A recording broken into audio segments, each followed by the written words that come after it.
Hello दोस्तों, स्वागत है आपका स्लीपी क्लासेस में। आज के हमारे बिग न्यूज में हम बात करेंगे कंटेम्प्ट ऑफ कोर्ट की। तो कल सुप्रीम कोर्ट ने प्रशांत भूषण को गिल्टी पाया, दोषी पाया ऑफ कंटेम्प्ट ऑफ कोर्ट। तो क्या इसकी कहानी है और क्या ये मुद्दा है, दोनों के बारे में जानेंगे इस वीडियो में।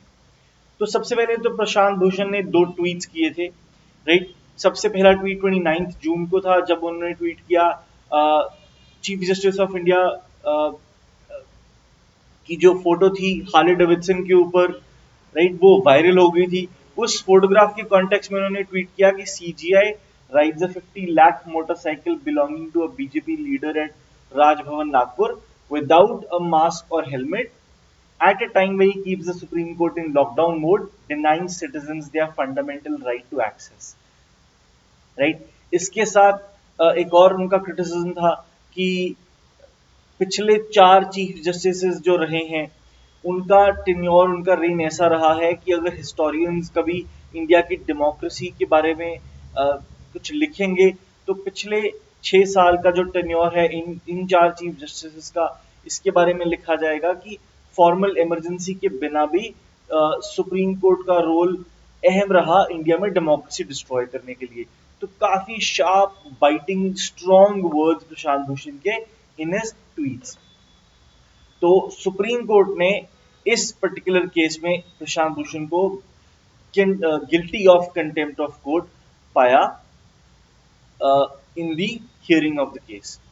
कोर्ट ने कहा कि सुप्रीम कोर्ट को कॉन्स्टिट्यूशन ने एक स्पेशल दर्जा दिया है, एक स्पेशल रोल दिया है। वो रोल क्या है? To act as the protector of the fundamental rights of citizens. और दूसरा कि ये कि उसको, उसकी ड्यूटी है, कोर्ट की ड्यूटी है to check the other pillars of democracy, कि जो लेजिस्लेटिव है और जो एग्जीक्यूटिव है, ये दोनों कॉन्स्टिट्यूशन के दायरे में रह के काम करें। ये चेक करना सुप्रीम कोर्ट की ड्यूटी है। अब सुप्रीम कोर्ट साथ साथ ये भी इंश्योर करता है कि दोनों के ऊपर एक चेक बना रहे, एग्जीक्यूटिव और लेजिस्लेचर के ऊपर एक चेक बना रहे। लेकिन ये आर्ग्यू किया जाता है, स्पेशली जैसे प्रशांत भूषण ने जो क्रिटिसिज्म दिया, कि सुप्रीम कोर्ट ये लेजिस्लेचर और एग्जीक्यूटिव के लिए तो कर रहा है, लेकिन खुद के लिए क्या वो ये चीज कर रहा है? अपने ऊपर क्या वो रूल्स अप्लाई करता है? ये तो that is the bigger question. ठीक है, प्रशांत भूषण को गिल्टी पाया गया। अब पूरी कहानी क्या है, केस क्या है? तो प्रशांत भूषण ने ट्वीट कर दिया, मध्य प्रदेश के एक लॉयर ने सुप्रीम कोर्ट में एक कंप्लेंट फाइल कर दी प्रशांत भूषण के उस ट्वीट के कॉन्टेक्स्ट में, और कहा कि ऐसी ऐसी बात करी है प्रशांत भूषण ने, और this is contempt of court and he should be tried under the relevant law. अब इसमें सबसे पहली चीज आती है कि इस पिटिशन को तभी के तभी ही फेंक देना चाहिए था, because the petition had been filed without the prior permission of attorney general of India. अब ये क्या रूल है? तो रूल ये है कि जब कंटेम्प्ट पिटिशन फाइल करनी है तो 3 केस हैं कि ये कंटेम्प्ट पिटिशन फाइल की जा सकती है। सबसे पहला तो कोर्ट सुओ मोटो कॉग्निजेंस ले सकता है, राइट, कि ऐसी कोई बात कही गई है और कोर्ट सुओ मोटो कॉग्निजेंस ले रहा है। दूसरी केस ये है कि अटॉर्नी जनरल या सॉलिसिटर जनरल एक पिटिशन फाइल करे कोर्ट में और कहे कि ऐसी ऐसी बात कही गई है which amounts to contempt of court, आप प्लीज इसको कंसिडर करें। तीसरा केस ये होता है कि कोई और तीसरा व्यक्ति पिटिशन फाइल करे, बट वो फाइल करने से पहले रिटर्न में कंसेंट ले ले अटॉर्नी जनरल की या फिर सॉलिसिटर जनरल की, राइट, यानी कि स्टेट का अप्रूवल मिल गया है to that person to ask the court to prosecute someone for saying और doing something which amounts to contempt of court, right, ये भी हो गया। अब एक केस आया था कुछ साल पहले, Bal Thackeray versus Harish Pimpalkutte and another. तो उसमें सुप्रीम कोर्ट ने सुओ मोटो कॉग्निजेंस लिया था, बट ये भी कहा था कि ये जो सुओ मोटो कॉग्निजेंस है, this is a recourse that the court should take only on very rare occasions. तो ये ऑर्डिनरी प्रैक्टिस नहीं है, एक रेयर ओकेजन है जब कोर्ट सुओ मोटो कॉग्निजेंस लेता है of something which amounts to its contempt. ठीक है, ये आपको रूल हमने बता दिए। बट अब देखिए, इस रूल के बावजूद भी वो पिटिशन कोर्ट के एडमिनिस्ट्रेटिव साइड में लिस्ट हुई। एडमिनिस्ट्रेटिव साइड ने उसको जुडिशियल साइड पे भेजा और जुडिशियल साइड ने देखा कि इस पे अप्रूवल नहीं है अटॉर्नी जनरल का या सोलिसिटर जनरल का, और उसके बावजूद उस पिटिशन को एक्सेप्ट किया और सुओ मोटो एक्सेप्ट किया। सुओ मोटो उस पिटिशन को एक्सेप्ट किया कि ऐसी ऐसी बात कही है प्रशांत भूषण ने अपने ट्वीट में, और साथ ही साथ प्रशांत भूषण का एक और ट्वीट भी उस सुओ मोटो केस में ऐड किया और कहा कि इसकी हम सुनवाई करेंगे। तो आप पूरा प्रोसेस देख रहे हैं, रादर देन कि ये जो पिटिशन है ये एडमिनिस्ट्रेटिव साइड पे ही इसको रद्द कर देना चाहिए था, क्योंकि प्रॉपर प्रोसीजर फॉलो नहीं कर रही थी। ये नहीं हुआ, बल्कि एडमिनिस्ट्रेटिव साइड ने एक्सेप्ट करी, उन्होंने जुडिशियल साइड को भेजी। जुडिशियल साइड ने जो भी प्रोसीजरल इरेगुलरिटीज थी इस केस में उनको इग्नोर किया और इस केस को और स्ट्रेंथन करके एक और ट्वीट ऐड करके सुओ मोटो कर दिया, ताकि लीगली एक्सेप्टेबल हो जाए इस केस को एक्सेप्ट करना और इसके ऊपर सुनवाई करी। तो पूरे प्रोसेस में आप देख सकते हैं कितने इश्यूज हैं, कितने कंसर्न्स रेज किए जा सकते हैं about how it went down, right. Then concern ये आ जाता है, इतने सारे आपके पास इंपॉर्टेंट फंडामेंटल राइट्स को लेके, कॉन्स्टिट्यूशनल इश्यूज को लेके केसेस पेंडिंग पड़े हैं जिनके ऊपर आप आराम आराम से काम करते हैं, लेकिन एक ऐसा मुद्दा जो आपकी कंटेम्प्ट ऑफ कोर्ट से जुड़ा हुआ है, आपने इतनी ज्यादा तेजी से शेड्यूल किया कि लोग कह रहे हैं कि was this your highest priority. तो ये एक बहुत बड़ा कंसर्न है। Then contempt case, contempt law के बारे में जानते हैं। तो कंटेम्प्ट लॉ क्या है? कॉमन लॉ प्रिंसिपल है जो इंग्लैंड में ओरिजिनेट हुआ to protect the judicial power of the king. अब राजा सारे केस की सुनवाई करता था, पहले सारे मुद्दे राजा ही सुनता था और राजा ही जजमेंट भी पास करता था। तो किंग की जुडिशियल पावर को प्रोटेक्ट करने के लिए कंटेम्प्ट लॉ आया कि आप राजा की जजमेंट के खिलाफ कुछ नहीं कह सकते, राइट। देन जब राजा ने डेलीगेट कर दी अपनी power to a panel of जजेस कि आप मेरे बिहाफ पे डिसीजंस लें, तो वही सेम लॉ जजेस के ऊपर एक्सटेंड हो गया कि आप जजेस के अगेंस्ट कुछ नहीं कह सकते, क्योंकि अगर आप जजेस के ऊपर सवाल उठा रहे हैं तो इनडायरेक्टली आप राजा की अथॉरिटी क्वेश्चन कर रहे हैं, which is the sovereign power of the land, right. Over time ये इवॉल्व होता गया और it came to mean that आप जजेस के तरफ कोई डिसरिस्पेक्ट, कोई भी कमेंट या कुछ भी ऐसी बात नहीं कह सकते which amounts to any sort of disrespect towards them, right. तो this is how this common law principle originated. अब इंडिया में स्टैट्यूटरी बेसिस क्या है? तो प्री इंडिपेंडेंस भी कुछ लॉज थे, कुछ ब्रिटिश स्टेट्स के लॉ थे, कुछ प्रिंसली स्टेट्स के लॉ थे, right. Then after independence constitution ने भी इसको एक्नॉलेज किया और contempt of court was made as one of the restrictions on the freedom of speech and expression. तो कॉन्स्टिट्यूशनल बेसिस तो है। उसके बाद आर्टिकल 129 भी ये कहता है कि supreme court has the power to punish contempt of itself, explicitly state किया गया है। देन आर्टिकल 142 भी इसकी बात करता है। देन आर्टिकल 215 हाई कोर्ट्स की कॉन्टेक्स्ट में कहता है कि उनके पास कॉरेस्पॉन्डिंगली पावर है to punish any contempt of themselves और of the lower court, right. Then contempt of courts act 1971 है जो इस आइडिया को स्टैट्यूटरी बैकिंग देता है, राइट। तो स्टैट्यूटरी बेसिस तो है इस लॉ का इंडिया में। देन दो टाइप की कॉन्टेम्प्ट है, एक सिविल कॉन्टेम्प्ट है, एक क्रिमिनल कॉन्टेम्प्ट है। तो सिविल कॉन्टेम्प्ट है जब कोई विलफुली कोर्ट का ऑर्डर डिसओबे करता है या फिर कोर्ट को दी हुई अंडरटेकिंग विलफुली ब्रीच करता है, तो this amounts to civil contempt of court. Criminal contempt भी है। क्रिमिनल कॉन्टेम्प्ट आगे तीन टाइप का है। पहला, something, some words which are written or spoken or some sign or some action। Importantly ध्यान रखिए, कोई ऐसी बात जो कही गई है या बोली गई है which scandalizes or tends to scandalize or lowers or tends to lower the authority of the court, ये पहला केस। दूसरा, which prejudices or interferes with any judicial proceeding, important। तीसरा, which interferes with or obstructs the administration of justice। तो इनमें से कोई अगर बात प्रूव हो जाती है तो that amounts to criminal contempt of the court. अब प्रशांत भूषण के केस में क्या एप्लीकेबल था? ये ए, स्कैंडलाइजेस द कोर्ट। कैसे, वो देखेंगे। देन कंटेम्प्ट ऑफ कोर्ट क्या नहीं है? सबसे पहला तो अगर आप कोई इनोसेंट पब्लिकेशन या डिस्ट्रीब्यूशन करते हैं किसी मैटर का, तो वो कंटेम्प्ट ऑफ कोर्ट नहीं है। कोई केस चल रहा है कोर्ट में, उसको आप पब्लिश कर रहे हैं, डिस्ट्रीब्यूट कर रहे हैं, that is not contempt of court. दूसरा, fair and reasonable criticism of judicial acts. ठीक है, चलो ये भी अलाउड है, ये कंटेम्प्ट नहीं है। Comment on the administrative side of the judiciary, ये भी कंटेम्प्ट नहीं है कि एडमिनिस्ट्रेटिव साइड के बारे में बोल दो, कोई दिक्कत नहीं है, जुडिशियल साइड के बारे में नहीं बोलना।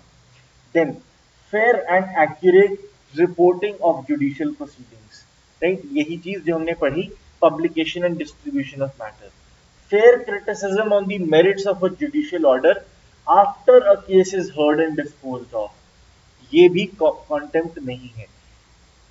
को केस की हियरिंग खत्म होने से पहले अगर आप कुछ ऐसी कमेंट्री करते हैं तो जनरली माना जाता है दैट इट प्रेजुडिसेस और interferes with the judicial proceeding and hence it amounts to contempt of court. तो क्या है और क्या नहीं है ये हमने देख लिया। Truth, is this a defence against contempt? तो 2006 में जो कंटेम्प्ट ऑफ कोर्ट्स एक्ट है 1971 का, इसको अमेंड किया गया और इंट्रोड्यूस किया गया truth as a valid defence. Caveat add किया गया। कैवीट क्या है? If it is in public interest and was invoked in a bona fide manner. तो पब्लिक इंटरेस्ट में और बोनाफाइड मैनर में अगर आप ट्रूथ लिखते हैं तो वो भी कंटेम्प्ट ऑफ कोर्ट नहीं माना जाएगा, राइट। ये प्रोसीजरल बात आ गई। कॉन्स्टिट्यूशन में क्या प्रोविजंस है? आर्टिकल 129 हमने देखा, आर्टिकल 142 क्लॉज 2 जो सुप्रीम कोर्ट को कहता है कि आप इन्वेस्टिगेट और पनिश कर सकते हैं any person for your content, और आर्टिकल 215 जो हाई कोर्ट पे अप्लाई होता है। अब ये सब प्रोविजंस हैं हमारे पास, लेकिन आप देखिए कि particular case of Prashant Bhushan Singh something against the court went through several layers of decision making despite the fact that कि कश्मीर के मुद्दे से जुड़े हुए जो हेबियस कॉर्पस वाली रिट पिटीशन फाइल करी गई है, या जो कॉन्स्टिट्यूशनल अमेंडमेंट एक्ट से जुड़ी हुई 140 के आसपास पिटिशंस पेंडिंग है, या इलेक्टोरल बॉन्ड्स का मुद्दा कई सालों से पेंडिंग है, ये सब इंपॉर्टेंट कॉन्स्टिट्यूशनल मुद्दे या फंडामेंटल राइट्स से जुड़े हुए मुद्दे कोर्ट में पेंडिंग है कई महीनों से। लेकिन आपका कंटेम्प्ट ऑफ कोर्ट का मुद्दा हर लेवल को चीरता हुआ आगे बढ़ गया कुछ ही दिनों में। तो this speaks volumes about the court's priority, the court's focus, and this does not bode well. Court ने इस मैटर की सुनवाई करी और पहले 25 पेजों में अपनी जजमेंट में ये जस्टिफाई किया कि क्यों हमने ये केस लिया है। 25 पेजों में ये जस्टिफाई करने के बाद फिर वो आगे बढ़ता है कि कंटेम्प्ट लॉ क्या है और कैसे वैलिड है इस पर्टिकुलर केस में। कोर्ट ने कहा कि कंटेम्प्ट ऑफ लॉ एग्जिस्ट करता है। ये कल की जजमेंट बता रहा हूं आपको प्रशांत भूषण के केस के कॉन्टेक्स्ट में। ये कहा कि कंटेम्प्ट ऑफ कोर्ट एग्जिस्ट करता है to prevent interference with the courts of justice, और दूसरा for maintaining the authority of the law as is administered in the courts.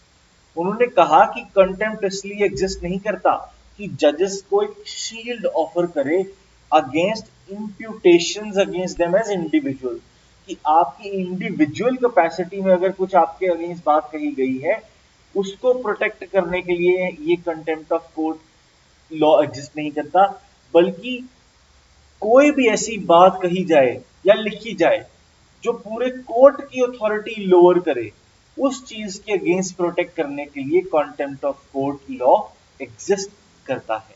ये कॉन्सेप्ट है स्कैंडलाइजिंग द कोर्ट का, ये हमने बात करी थी, जो लॉ में लिखा गया है, और ये लॉ प्रशांत भूषण के केस में एप्लीकेबल है, जिसकी वजह से उन्हें दोषी पाया गया है, राइट।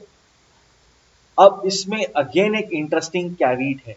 सुप्रीम कोर्ट जिस जजमेंट पे, जिस कॉमन लॉ प्रिंसिपल पे रिलाय करता है, जो इंग्लैंड से इवॉल्व हुआ है, यूके से इवॉल्व हुआ है, उसको ऑलरेडी यूके ने अबॉलिश कर दिया है on the grounds that it is an unjustified restriction on the freedom of expression. तो कितनी ही बढ़िया बात है, जिस लॉ के फाउंडेशन में आपने बेस किया है अपनी जजमेंट को, और जहां से वो लॉ आया है उस देश ने ही उसको अबॉलिश कर दिया है। तो स्पीक्स वॉल्यूम्स की अब वक्त आ गया है कि हम भी ऐसी कोई चीज कंसिडर करें।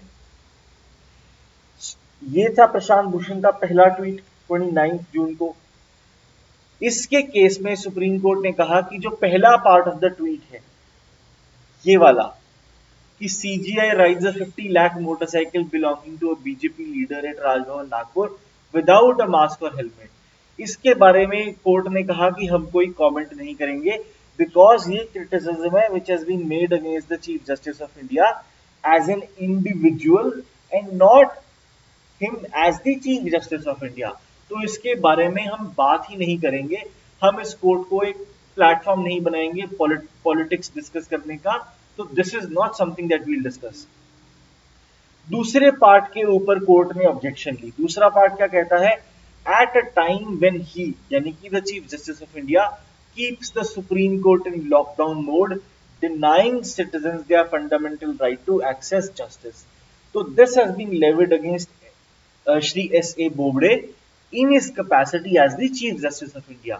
तो ये सेकंड पार्ट के against the court took offence and कहा कि ये this amounts to some a wild allegation which is false, malicious and scandalous, right. ये बात से हम ऑब्जेक्शन लेते हैं, कोर्ट ने कहा, राइट। तो कोर्ट के काउंटर आर्ग्यूमेंट्स क्या कहे जा सकते हैं, या कोर्ट की तरफ से अगर हम आर्ग्यूमेंट्स पेश करें तो क्या कहे जा सकते हैं कि कोर्ट सही है, सुप्रीम कोर्ट सही है। सबसे पहले तो कि ये जो फोटो ली गई थी, वेकेशन चल रही थी सब सुप्रीम कोर्ट में, और उसके बावजूद भी वेकेशन बेंच एक्टिव था जो काम कर रहा था। दूसरी चीज ये कि कोविड-19 के वजह से हियरिंग सस्पेंड हो गई थी, फिजिकल फंक्शनिंग सस्पेंड हो गई थी, बट उसके बावजूद कोर्ट ने काम करना शुरू कर दिया है वाया वीडियो कॉन्फ्रेंसिंग। कोर्ट ने ये स्टेटिस्टिक्स पेश किए कि 23 मार्च से लेकर 4 अगस्त तक 879 सिटिंग्स हो गई हैं डिफरेंट बेंचेस की, hearing 12,748 matters including 686 writ petitions, right. तो ऐसा नहीं है कि हम काम नहीं कर रहे हैं, काम कर रहा है कोर्ट, लोगों को एक्सेस टू जस्टिस मिल रहा है, and including the fact that कि कई केसेस में प्रशांत भूषण खुद अपीयर हुए हैं, अपनी एक रिट पिटीशन में भी वो अपीयर हुए हैं। तो ऐसा नहीं है कि काम हो ही नहीं रहा है, काम हो रहा है। बट प्रशांत भूषण के ट्वीट ने कभी भी ये नहीं कहा कि केस की सुनवाई नहीं हो रही है, कि बिल्कुल काम हो ही नहीं रहा है। उन्होंने कहा कि लोगों को एक्सेस टू जस्टिस डिनाई किया जा रहा है और कोर्ट लॉकडाउन मोड में ऑपरेट कर रहा है। मतलब there has been a significant reduction in the number of hearings and the number of cases that have been decided, which means that the access to justice has been reduced, right? अगर हम ये भी मान लें कि कोई और choice नहीं थी। एंड दूसरी चीज ये कि प्रशांत भूषण का जो ट्वीट है वो कोर्ट की ओवरऑल सिचुएशन के ऊपर कमेंट्री है, ना कि सिर्फ इस पर्टिकुलर हफ्ते या महीने के ऊपर की कमेंट्री। जैसा कि हमने देखा कि बहुत इंपॉर्टेंट केसेस पेंडिंग है, बट ऐसे कंटेम्प्ट ऑफ कोर्ट जैसे केसेस को प्रायोरिटी दी जा रही है। एक बात और भी है, सिर्फ प्रशांत भूषण नहीं है जो ये क्रिटिसिज्म लेवी कर रहे हैं कोर्ट के ऊपर, फॉर्मर दिल्ली हाई कोर्ट के जो चीफ जस्टिस है जस्टिस AP शाह, उन्होंने भी यही बात करी है। Then supreme court bar association, supreme court advocates on record association, इन दोनों ने भी यही बात करी है कि केसेस की सुनवाई बहुत कम हो गई है और कोर्ट को और खुल के काम करना चाहिए। Then even during the lockdown period court की काफी क्रिटिसिज्म हुई थी of the court's handling of the migrant crisis, कि गवर्नमेंट कुछ भी बोलता था कोर्ट उसको एक्सेप्ट कर लेता था और on ground reality entirely different थी।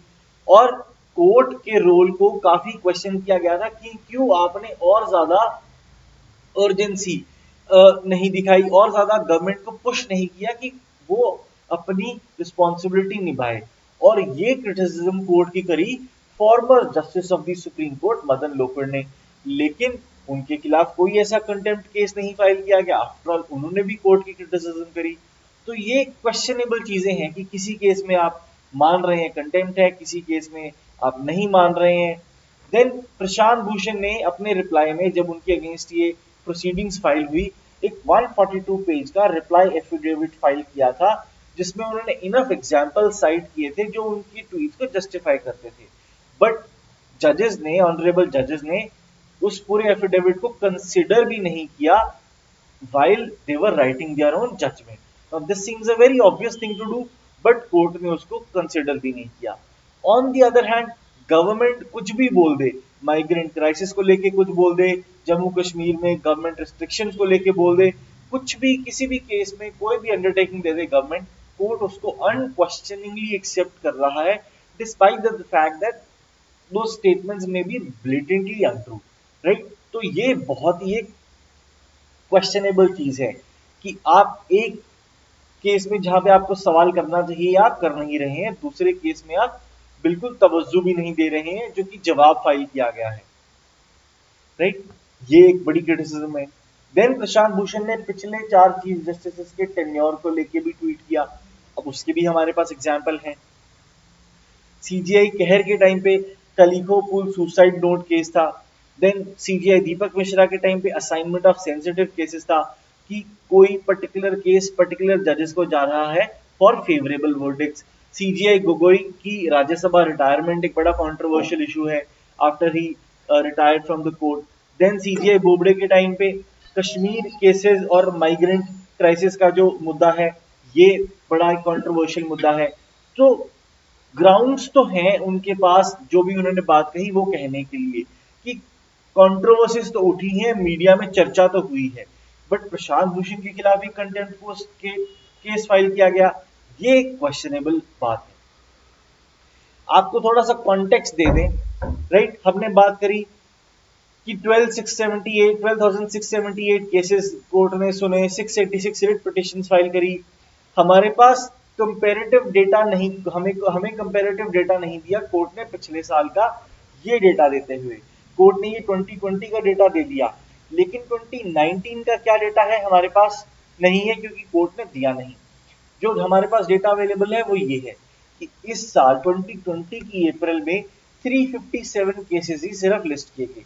चलो ये समझ में आता है कि अप्रैल तो बिल्कुल कोर था लॉकडाउन का। अप्रैल 2019 में कंपैरेटिवली 14,000 केसेस लिस्ट किए गए थे। अगर हम अप्रैल मई जून जुलाई 4 महीने का पीरियड लगाएं, आधा मार्च आधा अगस्त भी लगाएं, तो लगभग 5 महीने हो गए, क्लोज टू 70,000 केसेस की हम बात कर रहे हैं।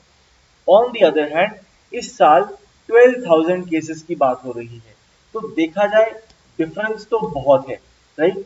ऑल्दो ये भी है कि there is a context to it कि कोविड के टाइम पे आप इतना फंक्शन कर भी नहीं सकते थे, फिर भी अगर हम वो सब भी लगा लें, वो सब कंडीशन भी लगा लें, तो भी पिछले साल से एटलीस्ट 1/3 तक तो हमारी हियरिंग ड्रॉप कर गई है।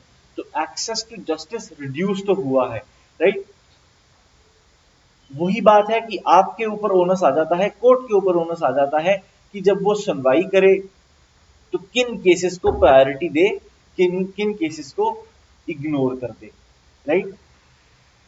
बहुत सारी हमने बातें डिस्कस करी, कुछ ऐसी बातें भी हैं कि जो मैंने भी डिस्कस करी आपके साथ, could also amount to contempt of court अगर देखा जाए तो, but then it is up to the honourable court to decide where to spend its precious time, right. तो इसी एक उम्मीद के साथ हम ये लेक्चर को एंड करेंगे। मिलेंगे आपसे नेक्स्ट वीक के बिग न्यूज में, तब तक के लिए thank you and keep watching.